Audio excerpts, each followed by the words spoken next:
Hello, friends, and welcome back. I am so excited to be here and talk to you about something that is really exciting and actually something that worked out for me in my life.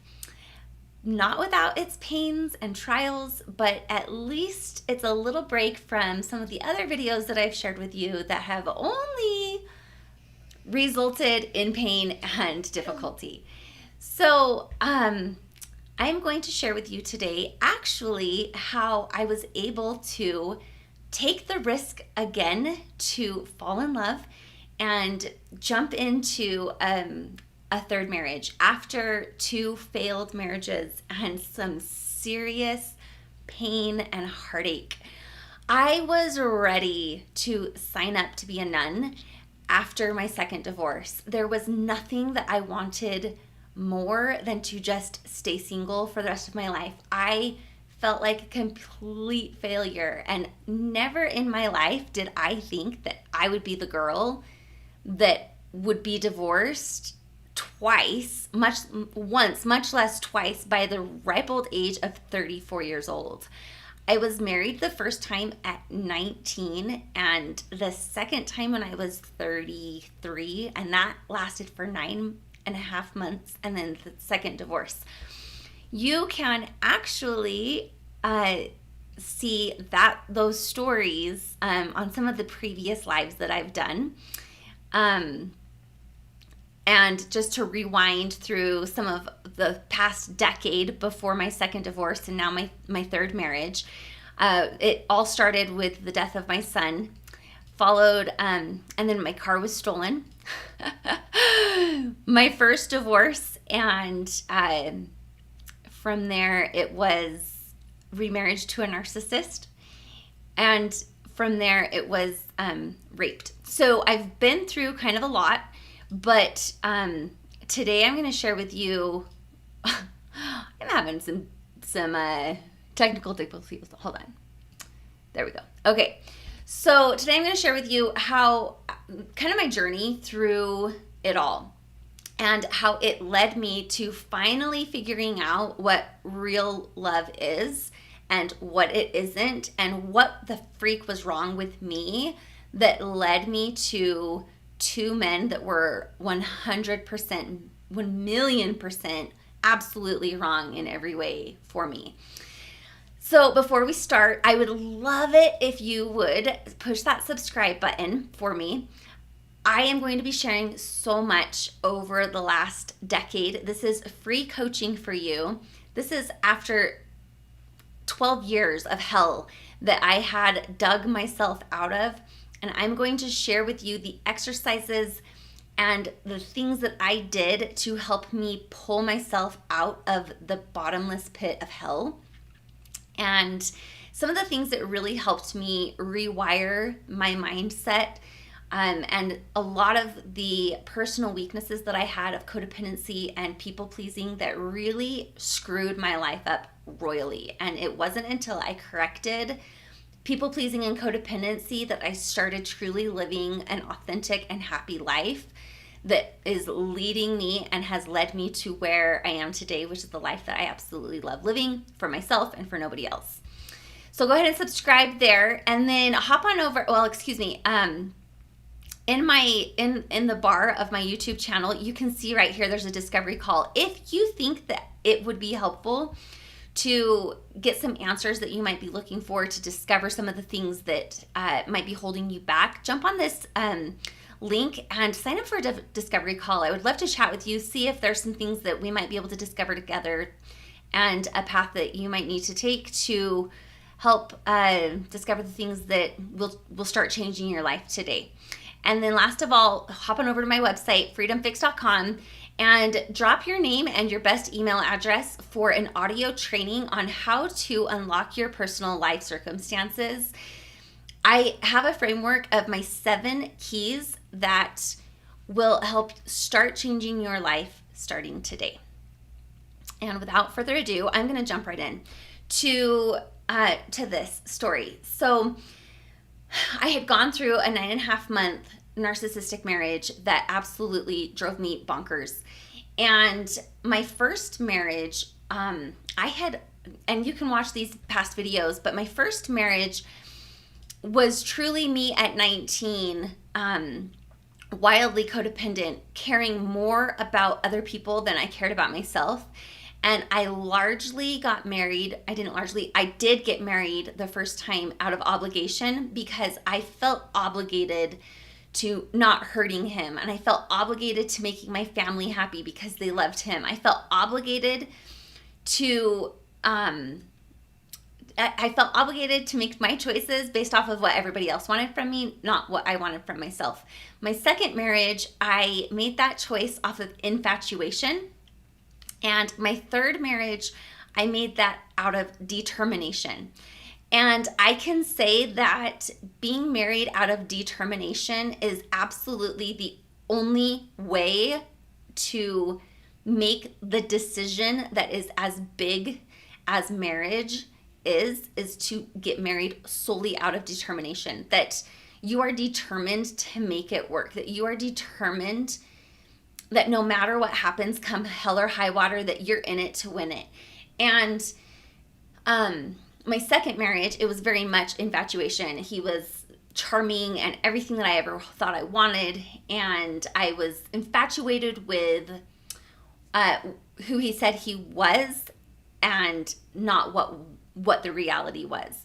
So I was infatuated with who he promised to be and not the reality of who he was showing me to be, right? So I came out of that divorce with zero desire to ever be remarried again. And I previously to my second marriage, I dated a lot, and it was mostly because I was really unhealthy and it was a distraction, and I became addicted to dating, and I used dating as a way of validating myself, whether I was pretty enough, spiritual enough, funny enough, skinny enough, whatever enough. And the problem is, like, you're never enough when it's based off of other people's opinion of you, because everybody else's opinion of you will always change, and you will never have the same opinion of you across the board. Some people are going to think that you're the best thing ever, and then there's going to be people that think that you're like the lamest person ever. And it's this massive roller coaster of emotions when you're basing your self-esteem off of other people's opinion of you. And that's what I was doing when I was trying to attract the man of my dreams. Was I was trying to be what everybody wanted me to be, instead of just being who I am and allowing the right person to fall in love with the person that I was or am, instead of trying to cater to them, realizing that you just show up as who you are, and then the right people who are interested will then cater to you. And when I came out of that divorce, if you watch other videos of mine, you can know that I'm a God girl. And I basically told God, no, I'm never doing this again. I'm never getting married. And I kept getting this feeling that I needed to get married to fulfill my mission and purpose in life. And I was like, no, I'm not doing that. I'm not going there. And I just kept this like gnawing prompting that I needed to date. And I was like, fine, I will date, but I am not dating like I used to date. And the definition of crazy, what is it? The definition of insanity is to do the same thing over and over again and expect a different result. And for like 5 years, I had expected a different result from dating. That like if I just dated as many guys as I could, then I would eventually find the right person. And that led to insanity, because that was not the answer. Dating a huge amount of people. And I had this realization that if I wanted a different result from what I had, was I needed to do something different. To get a different result, you have to do something different. And what I had been doing was dating, like a dating, I was a serial dater, I guess you could say. And I realized that I needed to step back and date myself and fall in love with who I am, so that it opened the door for somebody else to fall in love with me. And the reality is that you attract the kind of love from others that you give to yourself. So if you are mean to yourself, if you're terrible to yourself, if you self-deprecate, if you are always talking negatively to yourself, then you are going to attract a person who will treat you the same way. And it's because you are used to that kind of treatment, because that's the kind of treatment that you give to yourself. And so when somebody comes in and they treat you like that, that feels normal to you. If you treat yourself like a freaking $1 million and you believe that you're worth everything under the sun, then when somebody comes along and they treat you like crap, then they're not going to have any space in your life. You're going to be like, get out of my life. Like, I don't need you. I don't treat myself like that. Why would I let you treat me like that? So the first step in truly manifesting your soulmate and your person is to fall in love with yourself. And I say all the time, how are you supposed to fall in love with a partner? You fall in love with them by spending time with them, by getting to know what their beliefs are, what their hobbies are, what their principles are, what their characteristics are, who they are. And too often, we don't even know those things about ourselves. So when I came out of my divorce, I realized I needed to go on a serious self-love journey where I fell in love with myself and I dated myself. And it was so scary being a super codependent person where I didn't know how to be alone, where I would just distract by so many people around me. And I said to myself for the first time, you know what? I need to know who I am, what I believe, and what I love about myself. And you hear all the time people say, you can't love anyone until you love yourself, and you can't let anybody else love you until you love yourself. And it is because if you don't know what there is to love about you, nobody else will know what there is to love about you, because you are non-existent until you know what makes you you. So I remember the first time I took myself bowling by myself. And I mean, just going to dinner, I went to dinner first, and that was really, really, really, really hard, was to sit at that table on a Friday night all by myself in the middle of a busy restaurant. Because up until that point, I had based my esteem on who I was with. And by being alone, I thought that said something about me. I thought that said that I was a loser and that I was unlovable and like nobody wanted me. If I was alone, then obviously nobody wants her, that poor girl sitting by herself. And it really took a lot out of me to say, no, I am here because I love myself and I am good enough company for myself. Large reason why I ended up with a narcissist is because I would say the entire reason I ended up with a narcissist was because I didn't love myself. And when you don't love yourself, you attract somebody who's not capable of loving, which is a narcissist. So that was the first step in truly manifesting my forever soulmate person. And from there, I took myself bowling. I took myself snowboarding. I took myself ice skating. I took myself roller skating. I took myself to lunch and dinner. And I really just expanded my discomfort of being alone and realized that I didn't need anybody to be happy. I just needed myself. And when you can meet somebody under the pretense of not needing them but wanting them, that nobody creates your happiness, they add to it, that's when you have the best mindset of choosing somebody, because you're not relying on them. You're not relying on them for your self-esteem. You're not relying on them for your validation or reassurance. And you can then make a choice based off of what you want and desire instead of fear. So when you don't know who you are, you don't know what you want, you're choosing that forever person out of fear. And eventually that fear is going to go away, because fear is not an eternal feeling. It's very fluctuating, right? And so if you marry somebody out of fear, or you're in a relationship out of fear, that fear is going to go away. And when your fear goes away, the relationship goes away. So I after my divorce, then I just laid low, dated myself, and was talking to God one day. And I talked to God, and I kind of just talked to him out loud. And I was like, no, I'm never dating again. And he said, yes, I need you to date. And so I set up 6 dates in 1 week. And I was like, fine, if you need me to date, and I'll date. And I'll go on 6 dates, and then I'm done. So I set up dates, and every single date was just a freaking disaster. Like freight train wreck. Guys that were trying to have sex with me on a lunch date, guys that didn't have my same beliefs, guys that didn't believe in God. I'm a total God girl. Guys that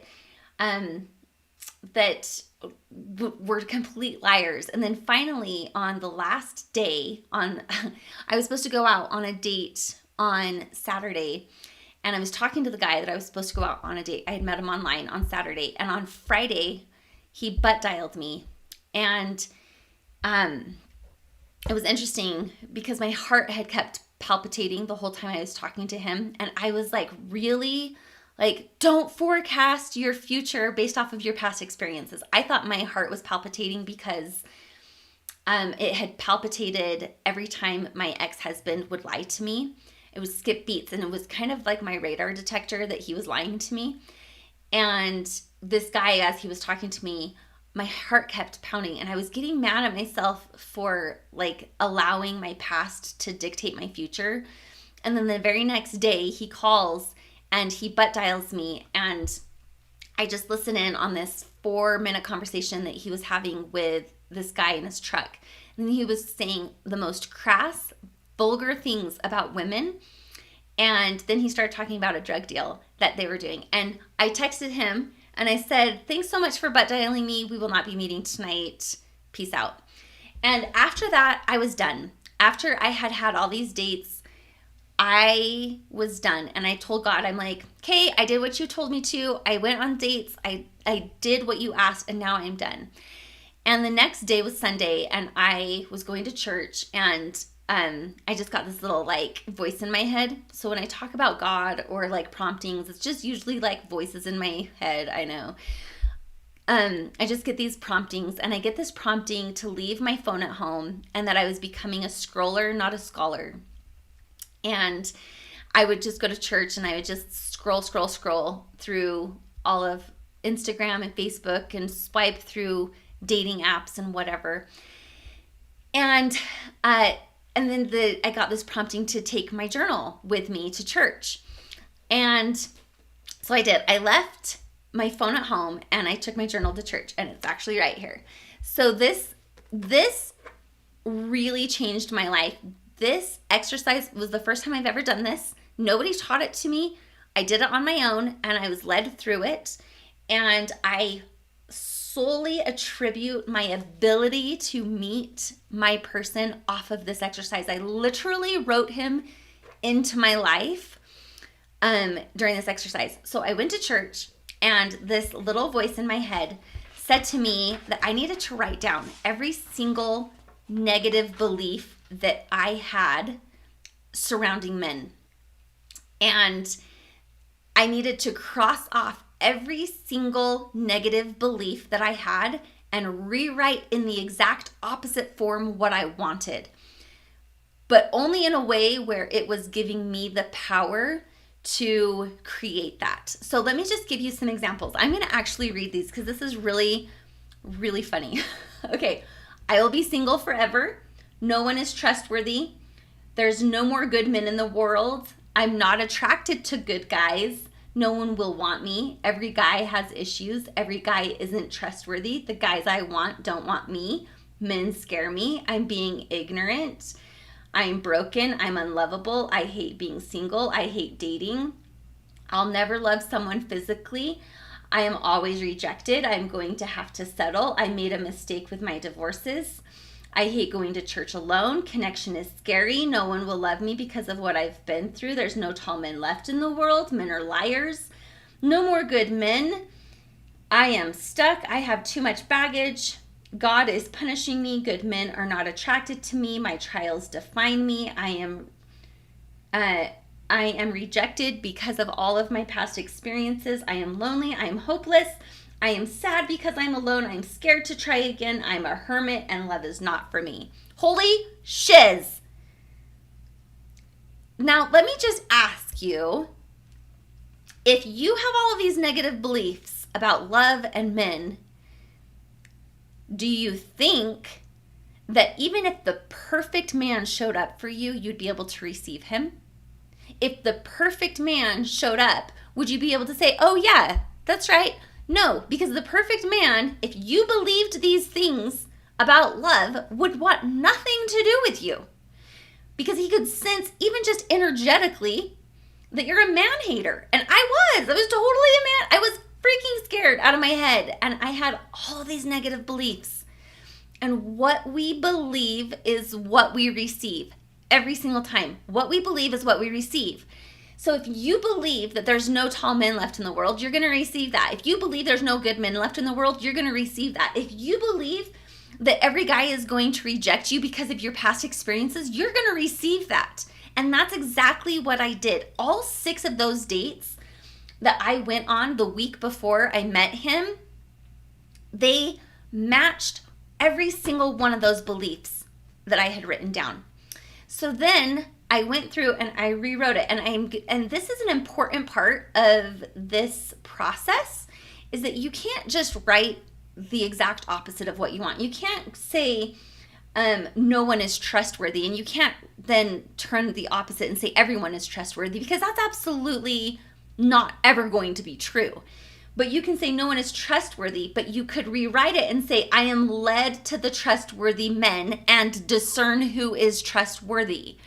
So you can't rewrite I will be single forever to I will be married, because you can't predict the future. You can't know that. You can't tell who's going to fall in love with you.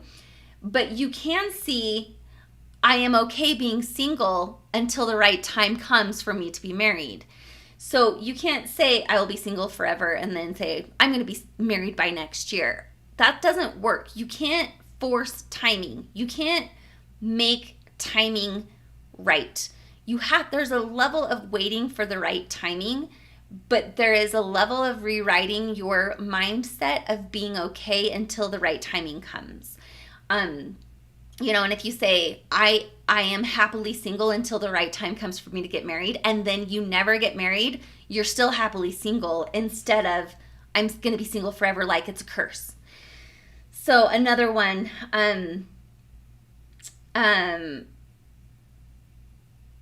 no one will want to marry me because of my past experiences.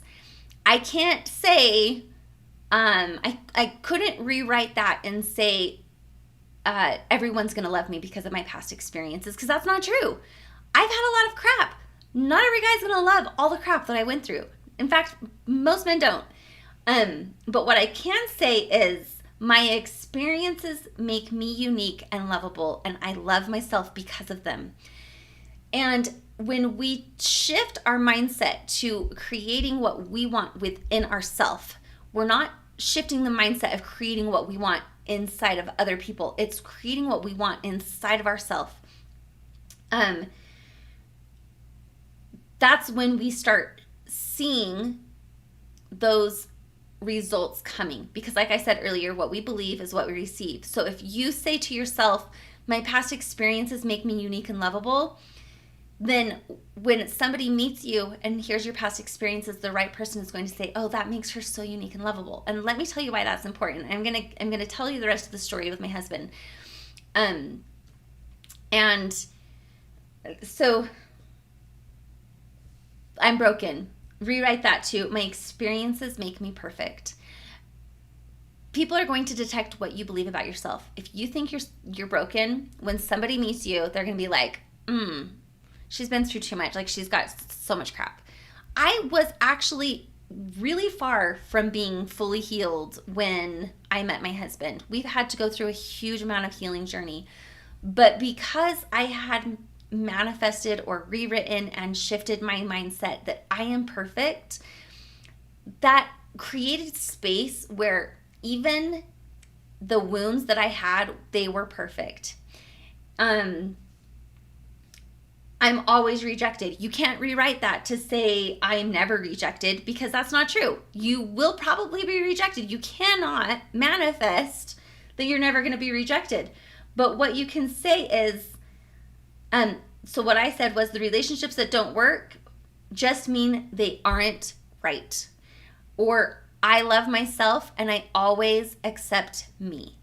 And that is the power that you have, is to rewrite your mindset where you give yourself everything that you wish for other people to give you. One of them was there's no tall guys left in the world. The funny thing is that the day before I met my husband, I bought 6 pairs of flats. I'm 5'8", so I'm on the taller side of females. And I always wanted a taller husband. And the parting words with my second husband, he said, "You're never even going to find a man that's as tall as me." And when I came home from church that day, I checked my phone to delete all dating apps because I was done dating.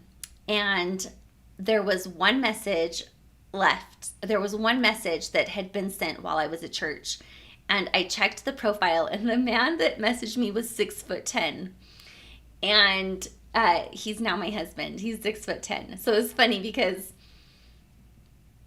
part of my negative beliefs was there's no tall men left in the world. And then I rewrote it, and I said, and I rewrote that, and I said, there's plenty of tall men left. And anyway, I thought that was just funny. So I meet him the next day, and when I was talking to him, I always thought that my soulmate would be just like me. That I was like, if I just find somebody that's super silly and goofy and adventurous and fun and outgoing and charismatic and people and all of these things, then that's the perfect person for me. And the first conversation I had with him was, I said to him, "What do you do for fun?" And he said, "I don't really have fun." And I'm like, "What? You don't have fun?" And literally in my head, I was like, run for the hills, run. And something kept me talking to him. And so I always thought, I say that I always had a list of what I wanted, and my husband ended up being everything I needed and nothing of what I wanted. And it was interesting because when I was married to my kid's dad, and that marriage was solely out of obligation, he was actually a really easy person to be married to. He was kind and gentle and loving and giving and generous and compassionate and all of the things that are easy. And I married my husband, and I love him to pieces, and I'm freaking smitten, and I think he's such a gift to me, but we are so hard together. We're both really, his weaknesses really clash with my weaknesses, and his strengths really clash with my strengths. He is very independent, and I used to be very codependent, and we've had to come from these super extremes and come in. I am very fun focused, and he's very work focused. I am very relationship focused, and he's very work focused. We are opposites in almost all the ways. And he will tell you himself, he's stubborn. He's stubborn as all get out, though he is becoming better. And he would even say that too.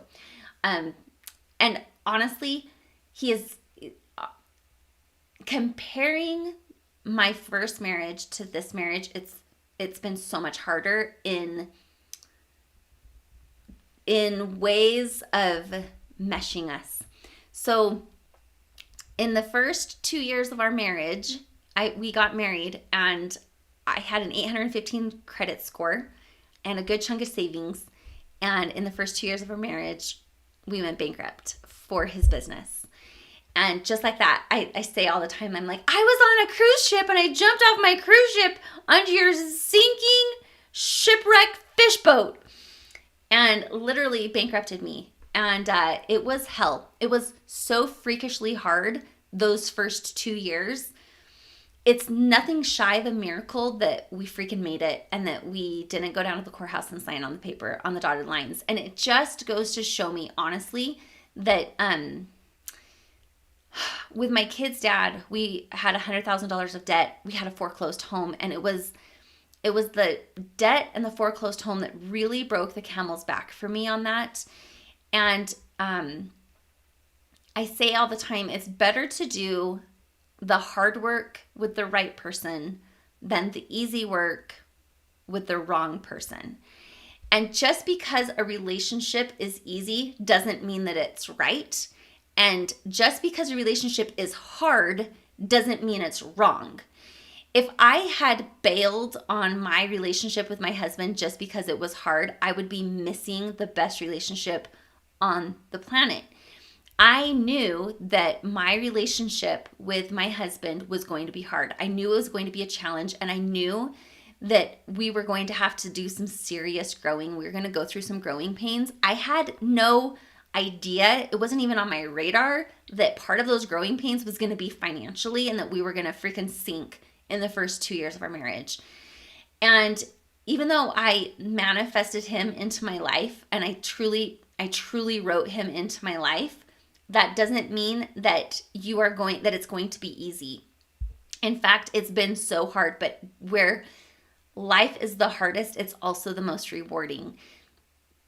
The most valuable things in this life are the things that you have to work the hardest for.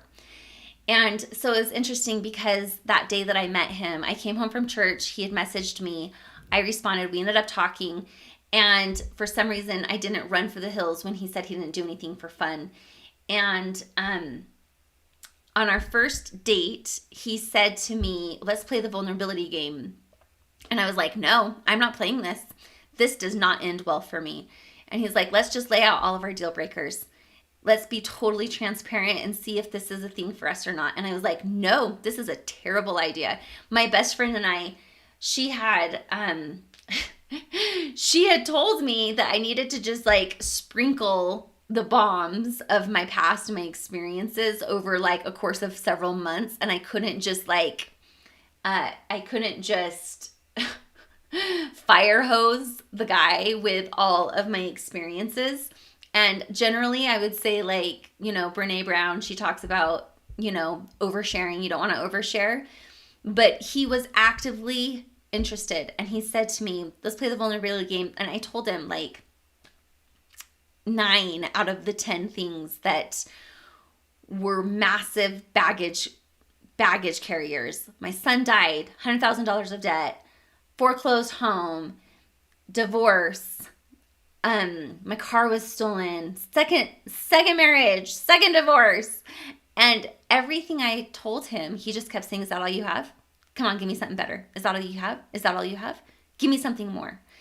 And I told him everything except for the last, in my mind, the biggest deal breaker. And I was like, there's just this one thing I can't tell you. And he was like, okay, fine. The next day he was like, are you going to tell me? Like, I want to know what the last deal breaker is so that we can know if we should like date or not. And I was like, I was raped. And he said, is that all? Is that what you were scared of telling me? Is that what, like, that's not a deal breaker for me. And if you remember in my affirmations, one of the things that I wrote was my past experiences make me unlovable. And I rewrote it and I said, my past experiences make me unique and strong. And that was the thing that actually made my husband love me, was because I had been through hard things, and it made him really attracted to me because he knew that I could deal with hard. He knew I could do hard things.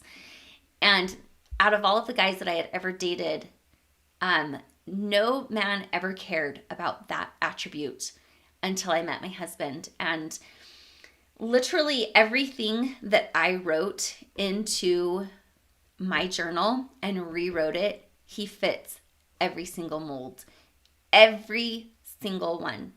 And if I had not rewritten that, I really don't think that even if I had met him, that he would have been interested in me, because I would have been too skeptical of him. I wouldn't have trusted him. I wouldn't have seen him for who he is, because all of my past experiences had skewed my perception of all men, and I needed to clean the slate and rewrite what my new beliefs were. So I'm gonna wrap it up here. So just kind of like reiterate the three different ways of choosing a life partner. Obligation, and that is awful, because you will live your life never happy with your own choices. And one day you will wake up and you will say, I want my own life, and I don't care what everybody else wants for me. I want what I want for myself. Infatuation is when you fall in love with somebody because of how you feel, and your feelings freaking fluctuate. Infatuation is based off of what you wish for and not what is. And determination is when you enter into that relationship and you are determined that no matter how hard it is, you are willing to do the hard work. And determination out of the three marriages, I cannot say that my marriage to my husband Seth has been any easier than to my first or second husband. The only thing that's made it easier is that I have been determined to figuring it out. And not just me, but he is also. So it takes two people to be determined. You cannot take one person who's determined and one person who's not and make it work. Both people have to be determined. You cannot take one person. Two people can't marry out of obligation and make it work. You can't take one person marrying out of obligation and one person marrying out of love and make it work. And infatuation always leads to disaster, because when you wake up and your husband's farting next to you, you're not infatuated with them anymore. You're disgusted by them. And if you were basing your feelings of love on that infatuation, and you wake up and you realize they're just a filthy old animal, you're going to be disgusted and you're not going to want anything to do with them. So base it on determination, and there is nothing that you guys can't get through. And to manifest the man of your dreams, start with writing down every negative belief that you have and then rewriting in its positive form exactly what you want, that you have power and control over. You can't control whether a man loves you or not, but you have all the power and control of how much you are going to love yourself. You can't control whether or not you are going to be married in a year, but you can control whether or not you're going to be happy if you're single in a year. You can't control whether or not a good man, or if there's bad men in the world, but you can control whether or not you discern whether a man is a good man or a bad man. So things like that. If you want more help with really shifting these beliefs and rewiring them and finding the roots and what is really the belief that will serve you at your highest level, and you are interested, hop on a call with me. There's my discovery sessions in my banner up on my YouTube channel banner. And don't forget to give some love and hit that subscribe button and the notification bell, so that I can share with you some of my other experiences. I'm going to be diving next into actually a couple of things. I had a miscarriage 2 weeks ago. I had a miscarriage, and I'm going to be talking about that, some of the things that I found there, some of the life lessons, and some things that people don't tell you about that. And then I'm also going to be diving into the bankruptcy and how that whole catastrophic crap happened, and really what it taught me about love and commitment and forgiveness, and overcoming and creating and turning your life around, as well as perseverance and marriage and all of that. It affected everything. I've never known how much finances can truly train wreck a relationship. And I'm going to share with you how we pulled through that without our marriage failing and ending, and how it created a marriage where we are stronger, more committed, and more in love because of it. And from there, I will be sharing with you my journey through being single, and all kinds of things about codependency, people pleasing, and overcoming challenges and adversity in your life. And from there, I am going to go on a date with my mom tonight. So I'm going to leave you. I hope you guys have a great day, a great night, and a great life. Bye.